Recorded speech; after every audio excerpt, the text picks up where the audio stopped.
그 집에 처음 들어갔을 때 나는 괜히 등이 오싹해지는 느낌을 받았다.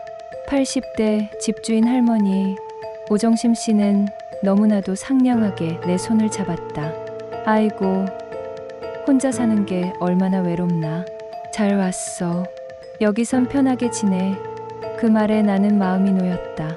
하지만 첫날 밤 내 방벽 너머에서 이상한 소리가 들렸다. 슥슥 쿵. 나는 벽에 귀를 댔다. 누군가 벽 안에서 움직이는 것 같았다. 분명 이 집엔 할머니랑 나밖에 없는데. 이상하네. 혼잣말하는데 문 밖에서 할머니 목소리가 들렸다. 거기 누구 있어? 나는 깜짝 놀라 문을 열었다. 아, 아무것도 아니에요. 벽에서 자꾸 소리가 나서. 그러자 할머니는 갑자기 얼굴이 굳었다. 그 방 벽에는 귀 기울이지 말게. 그런 거 신경 쓰지 말고 잠이나 푹 자.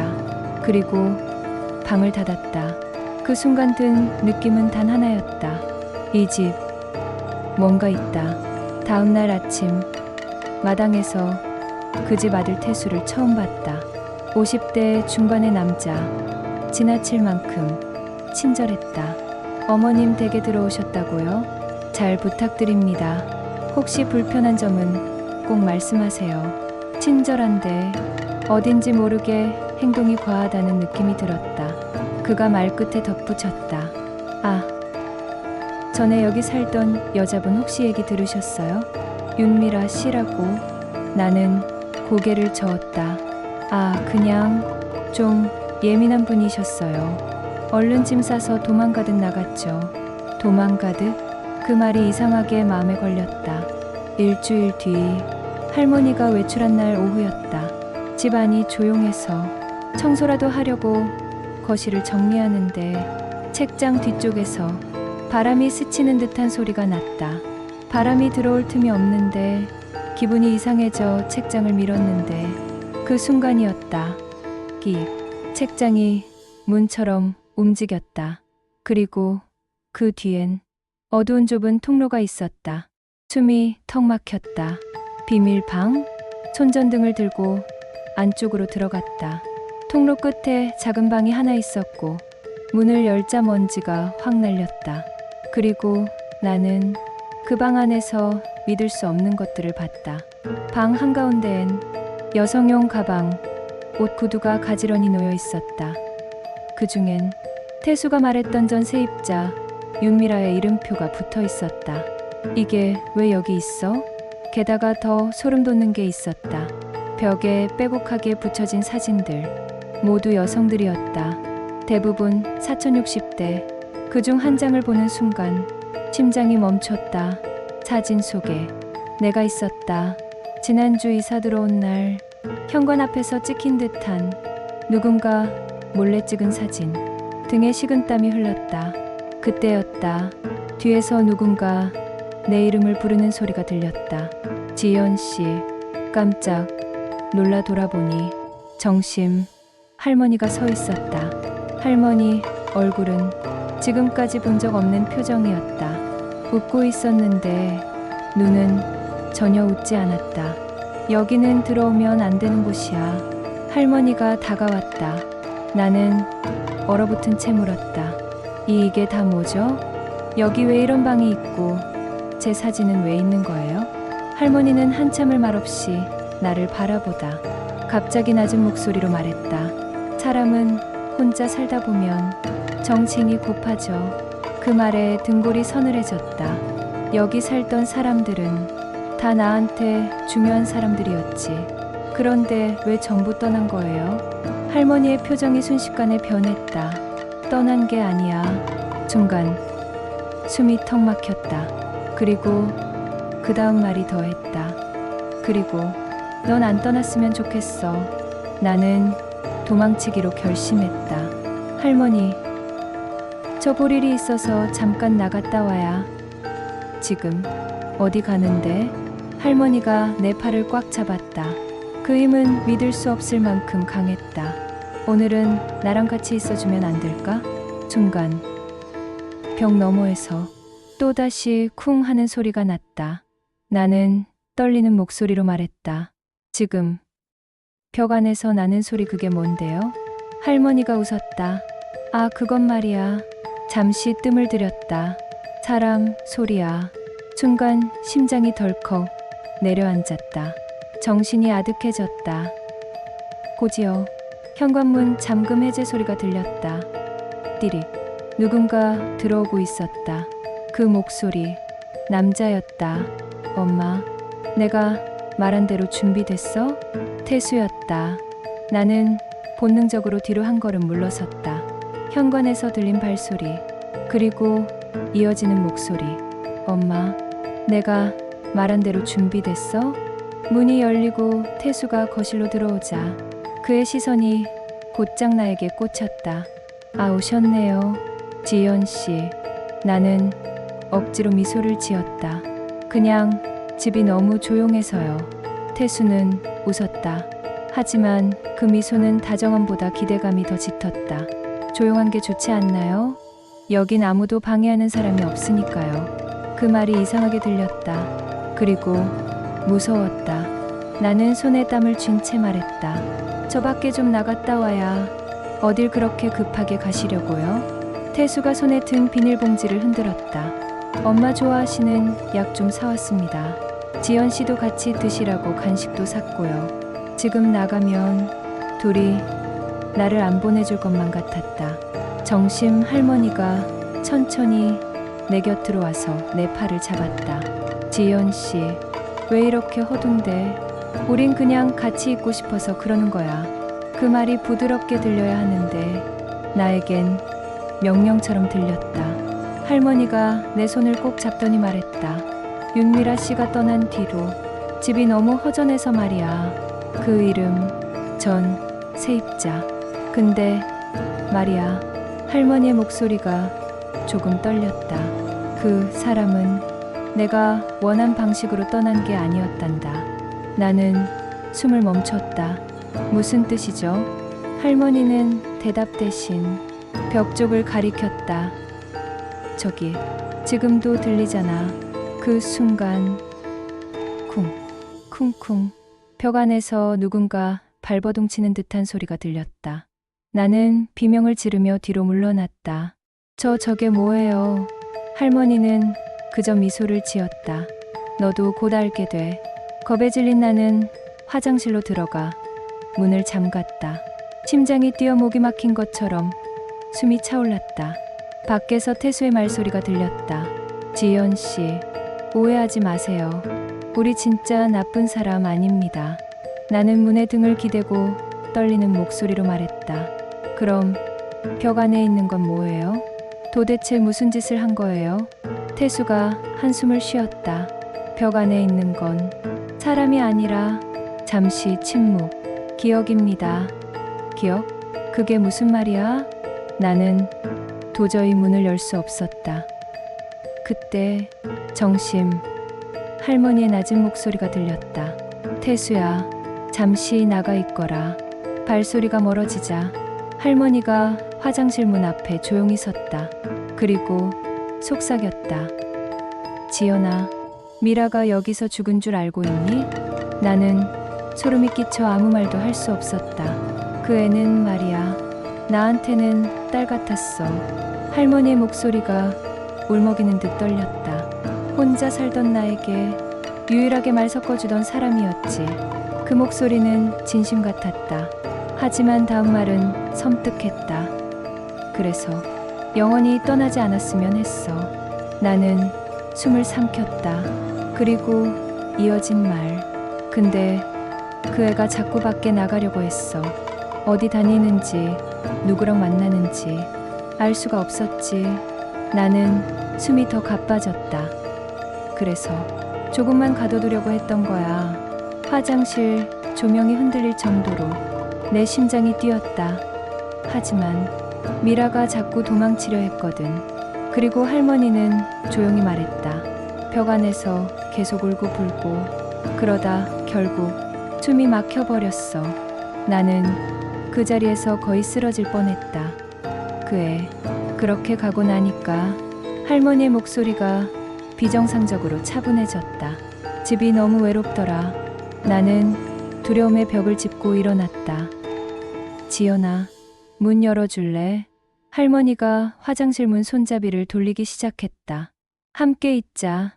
그러면 아무 일도 없을 거야. 아무 일도 없을 거야. 그 말의 의미가 무엇인지 나는 정확히 알 수 있었다. 나는 비명을 참으며 창문을 열었다. 문이 다시 돌려졌다. 지연아, 왜 그래? 나는 창문 밖으로 몸을 내밀었다. 1층이라 뛰어내릴 순 있었다. 할머니의 손이 문을 강하게 흔들었다. 지연아, 나가지 마. 가지 말랬지. 그 순간 나는 창문 밖으로 뛰어내렸다. 땅에 떨어지면서 다리가 찌릿하게 아팠지만 멈출 수 없었다. 집에서 달려나가는 순간 뒤에서 할머니의 비명소리가 들렸다. 태수야, 지연이가 도망간다. 잡아. 나는 필사적으로 뛰었다. 밤거리는 어둡고 인적이 없었다. 숨이 턱까지 차오르는 순간 뒤에서 들려오는 발소리. 빠르게, 더 가까이. 지연씨, 잠깐만요. 태수가 쫓아오고 있었다. 나는 마지막 힘을 다해 큰 길로 뛰어들었다. 마침 지나가는 버스가 보였다. 나는 손을 흔들었다. 여기요. 제발. 버스가 멈추려는 순간 태수가 내 손목을 잡았다. 지연씨, 가지 말아요. 힘이 너무 강했다. 놓아주세요. 우리 그냥 같이 지내면 돼요. 그 눈빛은 사랑도 미움도 아닌 소유욕이었다. 나는 태수의 손을 잇는 힘껏 물었다. 그가 손을 놓는 순간 나는 버스 계단으로 뛰어올랐다. 버스 문이 닫히자 태수가 문을 두드리며 소리쳤다. 지연씨, 다시 데리러 갈 거예요. 그 집은 당신 집이란 말이에요. 버스가 출발했다. 나는 덜덜 떨며 손잡이를 잡고 있었고 눈물이 쏟아졌다. 하지만 그때였다. 휴대폰이 울렸다.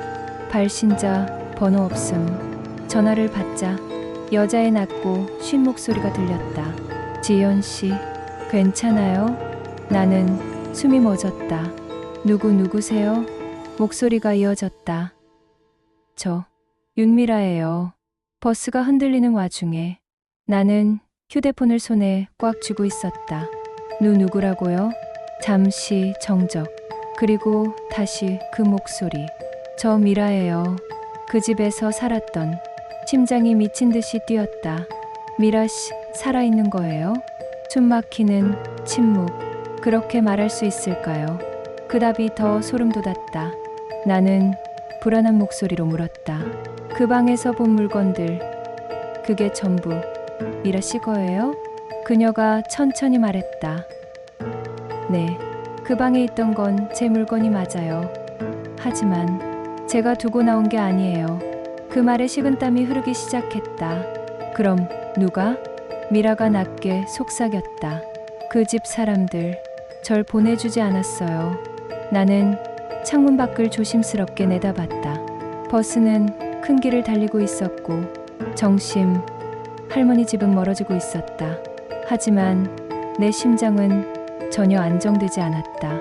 더 무서운 건 버스 뒷좌석에서 누군가 내 쪽을 똑바로 바라보고 있었다는 것. 검은 점퍼를 입은 중년 남자. 시선이 날 따라왔다. 나는 고개를 휘둘려 휴대폰에 집중하려 했다. 미라 씨, 지금은 어디 있어요? 살아 계신 거죠? 그녀의 숨소리가 가빠졌다. 도망쳤어요. 근데 그녀의 목소리가 갑자기 끊겼다. 미라 씨, 잡음만 들렸다. 들려요? 조심하세요. 목소리가 틀어지고 왜곡되었다. 미라 씨, 무슨 말 하는 건데요? 그리고 마지막으로 아주 작게 거의 울먹이는 소리로 말하더니 전화는 끊겼다. 태수를 믿지 마요. 나는 그 자리에서 얼어붙었다. 그때 아까부터 나를 바라보던 검은 점퍼 남자가 천천히 자리에서 일어나더니 내 쪽으로 걸어왔다. 저기 실례지만 나는 본능적으로 몸을 움츠렸다. 남자가 조용히 말했다. 혹시 오정심 댁에서 오셨어요? 심장이 쿵 내려앉았다. 왜 그러시죠? 남자가 잠시 주변을 둘러보고 낮은 목소리로 말했다. 그 집에서 몇 명이 나가다가 죽었는지 아십니까? 나는 숨이 턱 막혔다. 죽었다고요? 남자는 고개를 끄덕였다. 전직 형사입니다. 그 집 주변에서 이상한 실종, 사망 사건이 수년간 계속됐어요. 버스 항공기가 미친 듯이 무거워졌다. 그런데 다들 증거가 부족해서 자연사로 처리됐죠. 나는 떨리는 목소리로 말했다. 그러면 미라 씨도? 남자는 고개를 끄덕였다. 네, 그 여자는 결국 그 집에서 사라졌습니다. 그 말에 내 입술이 바짝 말랐다. 그럼 목소리는 뭐죠? 방금 통화했는데요. 남자는 표정을 굳혔다. 그 여자는 죽기 전에도 도망치고 숨어 지내고 신고하고 정심과 태수에게 잡혀 돌아가고 반복했습니다. 나는 얼굴이 창백해졌다. 남자가 조용히 말했다. 지금도 살아있을 가능성은 있죠. 그리고 덧붙였다. 그 집은 한번 넘어가면 끝입니다. 다시 잡히지 마세요. 버스가 다음 정류장에 도착했다. 남자는 내릴 준비를 하며 말했다. 혹시라도 그 집 애들이 쫓아오면 나한테 연락하세요. 그는 명함을 한 장 내밀었다. 전직 형사 박종무. 나는 숨이 멎었다. 혹시 종무 씨? 그가 눈을 크게 떴다. 지연 씨? 나는 믿을 수 없었다. 종무 씨? 나 기억해요? 그는 잠시 나를 보더니 천천히 고개를 끄덕였다. 기억하다마다요. 지연 씨, 그렇게 떠난 뒤 한 번도 잊은 적이 없었어요. 순간 오래 묻어둔 감정이 깨어났다. 하지만 바로 그때 버스 창밖에서 누군가가 서 있는 것이 보였다. 집주인 할머니 오정심. 우산도 없이 비를 맞으며 버스를 똑바로 바라보고 있었다. 피부색은 잿빛, 입은 벌어져 있었고 눈은 나를 노려보고 있었다. 나는 온몸이 굳어버렸다. 종무 씨가 내 표정의 변화를 느꼈는지 재빨리 창밖을 봤다. 저 사람 누구야? 나는 떨리는 목소리로 말했다. 정심 할머니예요. 그 집 집주인. 종무 씨의 얼굴이 굳었다. 지연 씨, 절대 눈 마주치지 말아요. 하지만 이미 늦었다. 할머니가 버스로 걸어오기 시작했다. 나는 종무 씨 팔을 쥐고 말했다. 도망가야 해요, 제발. 버스 문이 열리고 정심 할머니가 천천히 계단을 올라왔다. 비에 젖은 머리, 어눌한 걸음. 하지만 그 눈은 번쩍였다. 지연아, 그 한 단어에 사는 게 무너졌다. 왜 그랬어? 버스 안이 숨 막힐 정도로 조용해졌다. 왜 나한테서 도망가? 할머니가 계단을 다 오르자 버스 전체가 얼어붙은 공기가 되었다. 너, 내가 이제 단둘이 살 수 있다고? 얼마나 기뻐했는데. 할머니의 치아가 부딪힐 정도로 떨리는 목소리. 그런데 왜 그 순간 버스 스피커를 통해 어디선가 낮고 흐느끼는 소리가 들렸다. 여성의 울음소리. 살려줘.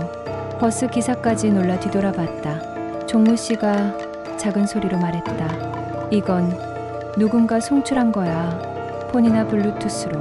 그 집 애들이. 그 말이 끝나기도 전에 정심 할머니가 소리쳤다. 그년 소리 듣지 마. 죽은 건 그년 책임이야. 나는 눈물이 났다. 할머니, 나 그냥 살고 싶어요. 그 순간 할머니의 표정이 완전히 일그러졌다. 그리고 버스 안 사람들 모두가 들을 정도로 크게 말했다. 너는 못 나가. 넌 내 딸이니까.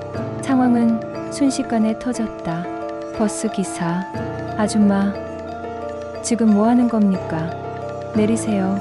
할머니는 이를 갈며 기사에게 외쳤다. 저녀는 내가 찾아낸 딸이야. 못 데려가. 종무 씨가 나를 뒤로 밀치며 말했다. 지연 씨, 내 말 잘 들어요. 이 사람 정상 아니에요. 할머니가 종무 씨를 노려보며 말했다. 너 그년도 뺏어갔지? 미라도 너 때문이었지? 종무 씨가 멈칫했다. 나는 얼어붙었다. 종무 씨? 무슨 말이에요? 종무 씨는 그냥 할머니를 똑바로 바라보며 말했다. 그건 여기서 할 얘기 아닙니다. 할머니가 이겼다는 듯 웃었다. 봐라. 이 남자 믿지 마라 그랬지? 그 순간 버스 안 스피커에서 다시 잡음이 들렸다. 그리고 여자의 흐느끼는 목소리. 지연 씨, 종무를 조심하세요. 종무 씨가 얼굴이 하얘지며 소리쳤다. 지금 그 사람 목소리 틀지 마. 그 모습은 내가 알던 온화한 남자가 아니었다. 버스 안은 전쟁터였다. 정심, 할머니는 날 향해 울부짖고 종무 씨는 얼굴이 굳은 채 할머니를 막아서고 승객들은 놀라 자리에서 일어났고 그 순간 버스 스피커에서 또다시 여자의 울음소리가 흘러나왔다. 지연 씨, 도망쳐요. 그 목소리는 더 선명했다. 그리고 한 문장이 분명하게 들렸다. 그 사람 믿으면 안 돼요. 정심, 할머니가 히스테릭하게 소리쳤다. 또 그년이야. 죽어놓고 왜 나타나는 거야. 승객들이 당황했다. 아줌마 지금 무슨 소리예요? 죽었다고요? 누구요? 나는 소리쳤다. 미라 씨예요. 전 세입자. 그 집에서 사라졌던 그 순간 정심, 할머니의 시선이 날 잡아먹을 듯 향했다. 지연아, 너까지 그년 편을 드는 거야? 나는 두려움에 몸을 움츠렸다. 그런데 바로 그때 종무 씨가 외쳤다. 지연 씨, 지금 내려요. 버스 정차합니다. 버스가 신호에 걸려 서자 종무 씨는 내 팔을 붙잡았다. 빨리. 저 여자는 정신 상태가. 정심, 할머니가 종무 씨 팔을 잡아챘다. 너 또 내 딸을 데려가려는 거지? 딸. 그 한 단어에 버스 안이 다시 정적에 빠졌다. 정심은 눈이 충혈된 채 말했다. 미라도 그랬어. 너한테 빠져서 나한테 등을 돌렸지. 종무 씨의 얼굴이 굳어졌다. 나는 작은 목소리로 물었다. 종무 씨? 정말 미라 씨랑 관계가 있었어요? 종무 씨는 대답하지 않았다. 그 침묵이 답이었다. 정심이 비웃었다. 봐라. 그 사람이 네 편일 것 같냐? 할머니는 입술을 떨며 말했다. 미라는 처음엔 나한테 가족 같은 아이였어. 근데 이 남자가 나타나면서 달라졌지. 종무 씨가 할머니에게 외쳤다. 그만해요. 그건 오래전. 지연이한테도 똑같이 할 거잖아. 정심이 소리쳤다. 여자한테 잘해주고 상처 있는 척하고 그러다 결국 데려가서 버리는 거. 그 말에 종무 씨의 표정이 흔들렸다. 그리고 그 흔들림을 본 나는 심장이 덜컥 내려앉았다. 지연 씨, 종무 씨가 조용히 말했다. 지금은 그런 얘기할 때가 아닙니다. 일단 여기서. 그때 버스 스피커에서 또다시 목소리가 흐르기 시작했다. 아까와는 다른 분명한 목소리. 종무 씨, 왜 그러셨어요? 모두가 얼어붙었다. 왜 나 버리고 갔어요? 버스 승객들까지 놀라 웅성거렸다. 이거 뭐야? 지금 귀신이야? 녹음이야? 종무 씨의 얼굴은 종이처럼 하얘졌다. 그만 틀어. 목소리가 이어졌다. 나는 당신 때문이었어요. 그리고 여기 아직 있어요. 종무 씨가 버스 안을 두리번거리며 외쳤다. 누구야? 지금 이거 틀고 있는 사람 누구냐고. 하지만 아무도 대답하지 않았다. 정심, 할머니만 희죽 웃었다. 그녀는 죽은 게 아니야. 나는 숨을 삼켰다. 그럼 지금도 살아있다는 건가요? 할머니가 고개를 끄덕였다. 살아있지. 어디 있는지만 모를 뿐. 태수의 목소리가 떠올랐다. 벽 안에는 사람이 아니라 기억이다. 그 말이 무슨 뜻인지 이제 조금씩 이해가 되기 시작했다. 정심이 낮게 말했다. 그녀는 나한테 다시 돌아오겠다고 했어. 그리고 덧붙였다. 그 애가 지금도 집안 어딘가에 숨어서 나를 부르고 있을 거야. 나는 주체할 수 없는 공포로 몸이 떨렸다. 그녀는 죽은 게 아니었네요. 정심이 날 바라보며 말했다. 죽었을 수도 있고 살았을 수도 있지. 할머니는 고개를 갸웃했다. 솔직히 나도 모르겠다. 마지막에 어디 갔는지 그 말이 더 무서웠다.